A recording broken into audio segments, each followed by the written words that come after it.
जो भी 60 साल के ऊपर के बुजुर्ग या कोई विधवा महिला या कोई दिव्यांग, तो ऐसे नागरिकों के लिए देश में विशेष पेंशन योजना चलाई जा रही है, जिसके तहत हर महीने उन्हें एक विशेष राशि दी जाती है। और सबसे बड़ी बात यह है कि अब इसमें बड़ा बदलाव किया गया है, जिससे लाखों लोगों को बड़ा फायदा यहां पर मिलेगा। हमारे देश में लगभग हर राज्य सरकार वृद्धावन पेंशन योजना, विधवा पेंशन योजना और दिव्यांग पेंशन योजना चलाती है। योजनाओं का उद्देश्य यही होता है कि ऐसे लोगों को जो कमाने की स्थिति में नहीं है, उन्हें सरकार हर महीने आर्थिक मदद मिले, ताकि बुढ़ापे में उन्हें विधवा अवस्था में या दिव्यांग होने पर किसी और पर निर्भर न रहना पड़े। अब तक आपने देखा होगा, इन योजनाओं के तहत पेंशन की राशि हर राज्य में अलग अलग है। कहीं 400 रुपये दिए जाते हैं, कहीं 1000 रुपये, तो कहीं 2500 रुपये तक दिए जाते हैं। यानी हर राज्य अपने हिसाब से राशि तय करता है। लेकिन अब बड़ी खुशखबरी यह है कि 3000 रुपये महीना पेंशन मिलने जा रहा है। चाहे वह बुजुर्ग हो, विधवा हो या दिव्यांग साथी हो, सबको 3000 रुपये प्रति माह दिए जाएंगे। अब यहाँ कई सवाल उठते हैं, आखिर यह किस राज्य में लागू होगा और कौन कौन लोग इसके पात्र होंगे और कब से इसका लाभ मिलेगा। इन सब सवालों के जवाब हम आपको विस्तार के साथ बताएंगे, इसलिए वीडियो को पूरा देखें। अब जानते हैं विस्तार से, जब भारत सरकार कोई योजना लाती है तो वह पूरे देश में लागू होती है। केंद्र सरकार की योजना सभी राज्यों के लिए होती है, जैसे प्रधानमंत्री आवास योजना, आयुष्मान भारत कार्ड, अटल पेंशन योजना और सुकन्या समृद्धि योजना। यह सभी योजनाएं पूरे देश में समान रूप से लागू होती हैं।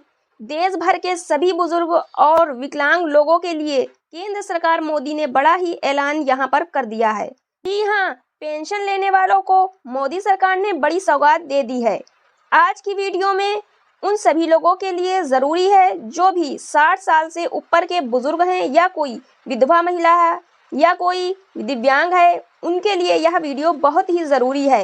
तो ऐसे नागरिकों के लिए, लेकिन बात राज्य सरकारों पेंशन योजना की आती है, यहाँ पर आपको फ़र्क देखने को मिलेगा। अब हम आपको कुछ राज्यों का उदाहरण देते हैं। जैसे कि अगर केंद्र शासित प्रदेश दिल्ली की बात करें तो वहाँ अभी बुजुर्ग विधवाओं और दिव्यांगों को 2500 रुपये प्रति माह दिया जा रहा है। वहीं इसी प्रकार देश के हरियाणा राज्य में 3000 रुपये दिए जाते हैं। और अब हाल ही में घोषणा हुई है कि हरियाणा में पेंशन 3250 रुपये की जाएगी। यानी हर बुजुर्ग, हर विधवा और हर दिव्यांग को 3250 रुपये हर महीने मिलेंगे। बिहार में भी सरकार ने चुनाव को देखते हुए पेंशन 400 रुपये से 1100 रुपये की है। क्या आपको लगता है इस महंगाई के दौर में 1100 रुपये प्रति माह काफ़ी होंगे? देखा जाए तो आजकल के ज़माने में कम से कम 4000 रुपये से लेकर 6000 रुपये प्रति माह पेंशन हर राज्य में होनी ही है। वहीं बात करें उत्तर प्रदेश के राज्य की, तो उत्तर प्रदेश भी यही हाल है। वहाँ भी 1000 रुपये पेंशन मिलती है। ऐसे ही कई राज्यों में ये पेंशन मिलती है। आप खुद सोचिए, क्या 1000 रुपये या 1200 रुपये महीने की राशि को पेंशन कहा जा सकता है? सरकारें जब इतनी कम राशि देती हैं तो लगता है यह मदद नहीं बल्कि मजाक है, जबकि सच्चाई यह है कि इंसान अपनी पूरी जिंदगी मेहनत करता है, लेकिन जब वही व्यक्ति 60 साल का हो जाता है और कमाने की हालत में नहीं रहता, तो सरकार को उसकी जिम्मेदारी लेनी चाहिए।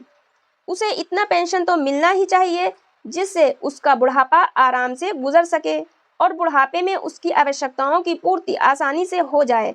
हरियाणा का 3000 रुपये वाला फैसला इसीलिए भी अच्छा है क्योंकि इससे कम से कम 100 रुपये रोज किसी बुजुर्ग, विधवा या दिव्यांग का खर्च निकल जाएगा, जिससे वह अपनी दवा ले सकता है, खाने पीने का सामान ला सकता है और अपने छोटे छोटे खर्च पूरे कर सकता है। अब वक्त आ गया है बाकी राज्य भी हरियाणा से सीख लें, अपनी पेंशन राशि बढ़ाएं, क्योंकि बुजुर्ग, विधवा और दिव्यांग समाज का वह वर्ग है जिनकी मदद करना सरकार की सबसे बड़ी जिम्मेदारी है। इन लोगों ने देश के लिए पूरी मेहनत की है और अब सरकार का फर्ज है कि उन्हें बुढ़ापे में सम्मान के साथ जीने का मौका दें। तो ये जानकारी हमने वीडियो के माध्यम से आपको बताई है। मेरी मेहनत को सफल बनाने के लिए वीडियो को लाइक, शेयर करें। चैनल को अभी तक सब्सक्राइब नहीं किया है तो ज़रूर से कर लें।